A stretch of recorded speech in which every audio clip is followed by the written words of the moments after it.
अस्सलाम वालेकुम दोस्तों, ॿियो ख़ैर आहे, ख़ुशि आहियो, तबियत सही आहे। हे जेको कल्ह खां वठी मां जे ख़िलाफ़ ख़बरां हलनि थियूं, मूंखे का बि इल्मु न आहे इन छोकिरी जी जेकी प्रिया कुमारी गुम थियल आहे। मां उनजे मालिकनि खे बि चवां थो त उनजी साफ़ शफ़ाफ़ इनकारी कई वञे। जेको बि चोर हुजे उहो लोड़े।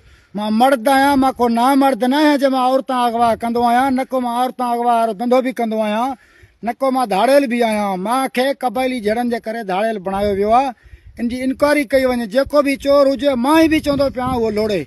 जेको न्याणियूं अगवा करे उहो भले लोड़े, केर बि हुजे, कंहिंखे बि माफ़ी न ॾिनी वञे। जेको बि हुजे हिन में मुलविस। बाक़ी असां ज़िमीदार आहियूं, असांखे चोर लोफर न आहियूं। जो असांखे चोर लोफर बणायो वियो आहे त उहो ई मुखालिफ़ जे चवण सां बणायो वियो आहे। असां चोर लोफर न आहियूं, मुखालिफ़ जे चवण सां असांखे चोर बणायो वियो आहे। महिरबानी जी साफ़ शफ़ाफ़ इनकारी कई वञे। मां राय बि शर तव्हांजो दोस्त ॻाल्हायां पियो। मूंखे का बि ख़बर न आहे। इहो मुखालिफ़ जे चवण ते माना राहिब खे इहो करार ॾींदा पिया आहिनि। महिरबानी।